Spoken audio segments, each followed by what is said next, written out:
Okay, so we've got a couple of special cases of factorization of cubics.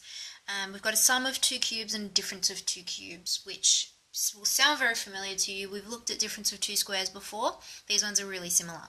So the sum of two cubes is just x cubed plus a cubed, and the difference of two cubes is x cubed take away a cubed. And we'll come up with a couple of identities for these ones, but let's just have a quick look at an example first. So we'll factorize something easy like x cubed take away 8. Okay, so we're looking at a difference of two cubes here. Alright, so hopefully you can see pretty quickly that p of 2 is going to work. Yeah, p of 2 is 2 cubed take away 8, which is 8 take 8, which is 0. Okay, that tells us that x take away 2 is a factor. Let's go through and do our long division. I'm going to jump back over here and do the long division. We need x cubed plus 0x squared plus 0x minus 8, and we're dividing that by x take 2. Okay, very quickly, x into x cubed goes x squared. X squared times x is x cubed. X squared times negative 2 is negative 2x squared. Taking away, left with nothing there, and 0 take away negative 2 is 2x squared.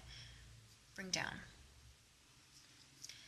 Okay, next line. X into 2x squared goes 2x. 2x times x, 2x squared. 2x times negative 2, negative 4x. Taking away, 0 take negative 4 is 4x, and we're bringing down. Last round. Ooh, running out of space. Okay, x into 4x goes 4 times. 4 times x is 4x. 4 times negative 2 is negative 8. So we've done it right. Okay. So what we end up getting when we factorize x cubed take away 8 is x take away 2 and x squared plus 2x plus 4. And that's where we get our identity for the difference of cubes from. What we get when we look at a difference of cubes, x cubed take away a cubed, is x take away a as one linear factor.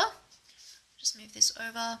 And then what you're left with will be x squared plus ax plus a squared. It's important, those signs are the things that are important. We take out this x take away a, and we're left with all positive signs inside.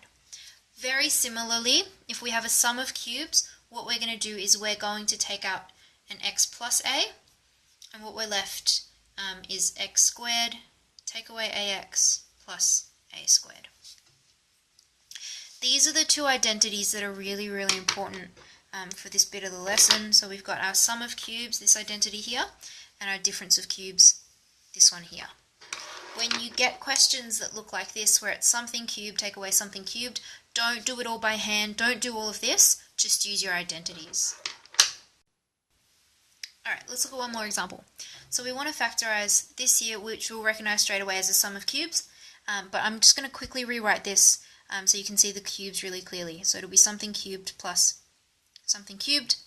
What goes in this first bracket here is this, so it'll be 4x all cubed, and then in the second bracket 27, which is 3 cubed. Okay, so we can see pretty clearly that this is our x, or our first term, and this one is our a. Okay, so we're just going to use this identity up here to help us factorize. What we want is two sets of brackets. The first one is going to be x plus a. Yep, so this plus this. The second bracket is a little bit longer.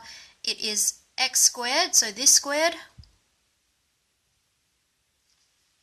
At the end, a squared.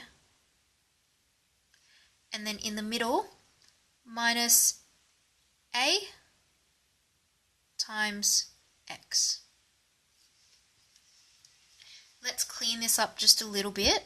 The linear factor is fine, but over here 4x all squared is 16x squared. This middle one is take 12x, and the last one 9. Let's quickly check this on the CAS. Because we don't want lots of funny fractions and things, we're just going to use the regular factor instead of our factor. And what we're factorising is 64x cubed plus 27. Okay, and this is what we had. A linear factor 4x plus 3, and then this quadratic in brackets.